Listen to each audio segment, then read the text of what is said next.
Hello everyone, good morning. কেমন আছো তোমরা সবাই? আশা করি তোমরা প্রত্যেকে ভালো আছো। হ্যাঁ, আমরা কিন্তু প্রত্যেকেই ভালো আছি।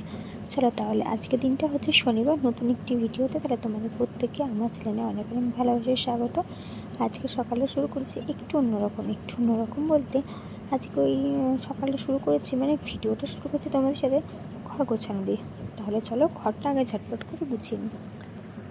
আর এদিকে আমি কেন বলতো একটা আস্তে আস্তে কথা বলছি, কারণ আমাদের বাড়ির সবাই ঘুমিয়ে পড়ছে। আমার পাশে আমার বর শুয়ে রয়েছে, আর আমি এখন রাতেরবেলা বসে বসে ভয়েস দিচ্ছি।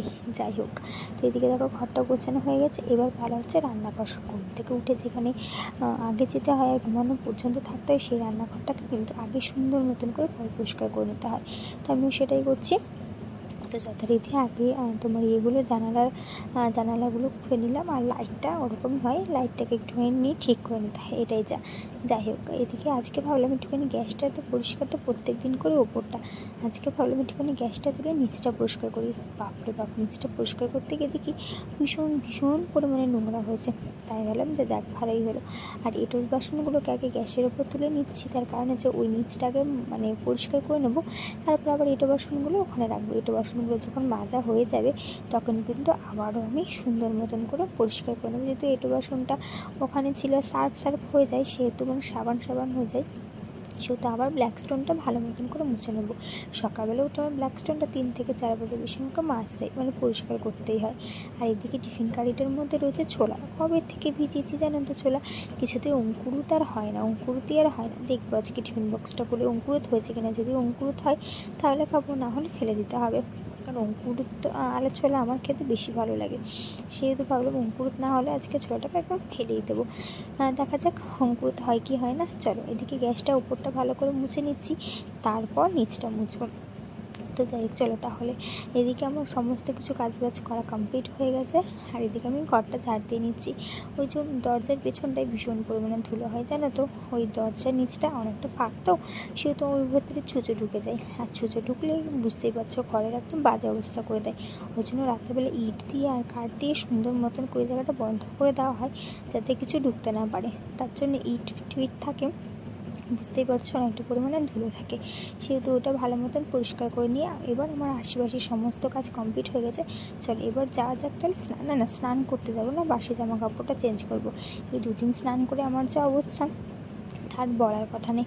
বুধবার আর বৃহস্পতিবার স্নান করে ভীষণ পরিমাণে বিপদে পড়েছি।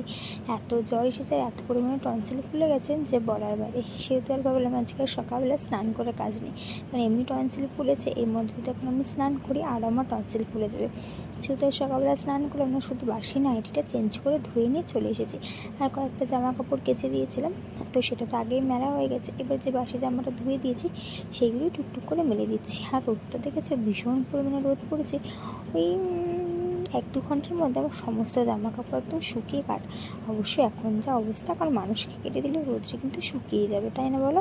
একেবারে ভাত বসিয়ে দিয়েছি, এবেলা হয়ে যাবে আর দুপুরবেলা হয়ে যাবে, যদি থাকে তো রাতেরবেলা হয়ে গেলে তো হয়েই গেল। আর এদিকে এই যে ছোলা মুড়ি, আর এইদিকে রয়েছে গরম গরম হচ্ছে কি তোমার দুধ চা। আর চলো দেখিয়ে দিই আর কি রান্না হচ্ছে। আর এদিকে হচ্ছে উচ্ছে আলু ভাজা। তো দেখি আমার বর খেতে আসবে টিফিন, তো ওর সাথে যাবো একটুখানি সামনের বাজারে, দেখি কি পাওয়া যায় কি না পাওয়া যায়। মাছ ফাছ যা পাবো সেটাই নিয়ে আসবো। আর দেখো হলুদ তো অনেকটাই পরিমাণে বেশি হয়ে গেছে। যাই হোক চলো খেয়ে নিয়ে না, চাটা ঠান্ডা হয়ে যাবে। আর এই গ্লাসের মধ্যে রয়েছে দুধ, এই যে দুধ রয়েছে, চলো আগে চা খেয়ে নিলে না ঠান্ডা হয়ে যাবে। আর এখন বাজে 12টা মতন। আমার স্নান পুজো কমপ্লিট, সমস্ত কিছু হয়ে গেছে। আর এই যে বললাম টনসিল ফুলেছে, সেহেতু একটা মানে আমার তো ভাত সকালে হয়ে গেছে, তখন আর শেক করিনি, তাই এখন একটা চাটু বসিয়েছি। আর একদিকে হচ্ছে তোমার চাটনি, আমের চাটনি, আর একদিকে আমি চাটু বসিয়েছি শেক করার জন্য। যতক্ষণ শেক করছি ততক্ষণ ভালো লাগছে, যেই বন্ধ করে দিচ্ছি তারপর আবার যন্ত্রণা শুরু হয়েছে। এমনকি আমি শেক দেওয়ার পরে এত পরিমাণে যন্ত্রণা হচ্ছিলো যে বাধ্য হয়ে আমাকে গরম জল তাও নুন দিয়ে খেতে হয়েছিল। তাও কিছু হয়নি, যতক্ষণ মানে খাচ্ছি, যতক্ষণ শেক করছি ঠিক ততক্ষণই ভালো থাকছে, আবার পরে যেই কি সেই হয়ে যাচ্ছে। তোমরা যদি কেউ জেনে থাকো কী করলে ঠিক হবে অবশ্যই আমাকে একটা কমেন্ট করে কিন্তু জানিও। হ্যালো এভরিওয়ান, এখন বাজে ঠিক 2:05, আর আমি সবে মাত্র এদিকে দেখো রান্না কমপ্লিট করে বসলাম। এদিকে গ্যাস ট্যাস মোচা হয়ে গেছে, যেহেতু 2:05 বাজে, সেহেতু আর বাসন মাজা মানে কড়াইটা মাজার আর জল ছিল না, সেহেতু রেখে দিয়েছি, বিকালে বেজে নেবো, কোনো অসুবিধা নেই।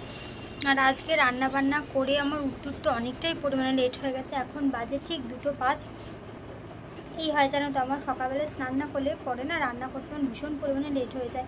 আর এখন অতটা তাড়াহুড়ো থাকে না, কারণ ওই বাড়িতে একটা তাড়াহুড়ো ছিল, যেহেতু ডাক্তার মাকে বলেছিল যে টাইম টু টাইম খেতে দিতে হতো মাকে, সেহেতু না 2টোর মধ্যে রান্না করার চেষ্টা করতাম, শুধু সকালবেলা করে স্নান করতাম, মাঝে মাঝে করতাম, মাঝে মাঝে করতাম না। কিন্তু এখানে এসে 2 দিন আমি স্নান করছি সকালবেলা, একদিন মাথা ঘষেছি বুধবার দিন, আর যতদূর সম্ভব বৃহস্পতিবার দিনকে আমি স্নান করেছিলাম সকালবেলা। 2 দিন স্নান করার ফল এই যে, আর কালকে সারাটা দিন আমার জ্বরে ভুগেছি, সারাটা দিন মানে সারাটা দিনে বিছানা ছেড়ে উঠতে পর্যন্ত পারিনি, এতটাই পরিমাণে আমার কষ্ট হয়েছে। 2 দিন স্নান করার সকালবেলায় ফল হচ্ছে এই যে, দেখলে তখন তোমরা যে আমি গরম ভাব দিলাম। আর আমার ঠান্ডাটা মানে খুব তাড়াতাড়ি লেগে যায়, মানে ভীষণ ভীষণ তাড়াতাড়ি লেগে যায় ঠান্ডাটা। যাই দেখো এখন আমি নাক টানছি, আর এই নাকটা তো আমার সবসময় বন্ধ থাকে, ভীষণ কষ্ট হয় এই নাকটা দিয়ে নিঃশ্বাস নিতে। যাই হোক, এখন বাজে 2:05। তো চলো তাহলে কী কী রান্না করেছি তোমাদের একবার দেখিয়ে দিই। এইদিকে দেখো, স্নান করে রাধা গোপাল আর এমনি ঘরে নিত্য পুজো দিতে দিতেই আধা ঘন্টার ওপরে লেগে যায়। রাধা গোপাল স্নান করানো, তো আবার 3 জন স্নান করানো, ওদের জামা কাপড় পরানো, ফুল দিয়ে সাজানো। সে প্রতিদিন ফুলটা আমি এই 2 দিন ধরে আনতে পারিনি, আজকে বড়োর সাথে বাজারে গেছিলাম জানো তো। আবার যখন টিফিন খেতে এসেছিলো তখনই বড়োর সাথে বাজারে গিয়ে মাছ নিয়ে এসেছি, আর এই ফুল টুল আর কিছু সবজিপাতি নিয়ে এসেছি, সেটা তোমার সাথে পরে শেয়ার করবো। এদিকে দেখো সমস্ত কিছু একদম আমার রেডি, চলো তাহলে। আর এই দিকে দেখো আমি নিচে বসে বসে মাল করছি। এই যে মাদুরটা কিনেছি, বিশেষ করে মাদুরটা কেনা ভীষণ পরিমাণে লাভ হয়েছে, এত সুন্দর এখানে বসে বসে কাজ করতে পারি কি বলবো। আর এইদিকে দেখো খাওয়ার রয়েছে, চলো একবার দেখিয়ে দিই বক বক না করে আজকে আমাদের বাড়িতে কী কী রান্না হয়েছে। তো অনেক রকম মিলে রান্না, চলো দেখিয়ে দিই।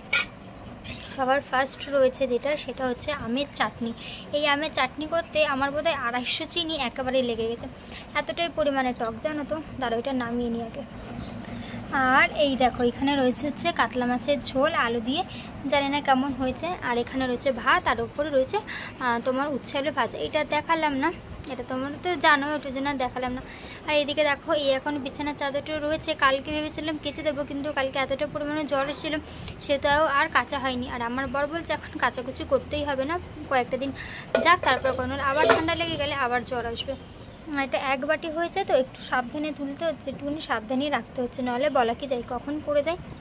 যাই হোক চলো তাহলে, আমার বরের সাথে একেবারেই খাবো, কারণ এখন তারাও পড়ে না যায়, কারণ এই তো সবাই রান্না করে উঠলাম, এখন আর ইচ্ছা করছে না খেতে। চলো তাহলে একটুখানি বসে বসে ফোন দেখি, তোমাদের সাথে নয় পরে দেখা হবে। আর এইদিকে দেখো নাইটিটা, স্নান করে যাই নাইটিটা, সেই নাইটিটা ধুয়ে তুলে দিয়েছে, এত রোদ বাপরে বাপ, দেখতে পাচ্ছ এদিকে পর্দা দিয়ে দিয়েছে, তাও দেখো রোদে রোদ। আর জুতোটা ঘরে তুলে রেখেছি, আর পাইপটা, নাহলে পাইপটা জুতোটা দুটোই ফেটে যাবে। যাই চলো তাহলে এখনকার মতন টাটা। আর এখন চলে এসেছি 10টা বাজে, রাত্রিবেলা খাওয়া দাওয়া কমপ্লিট হয়ে গেছে।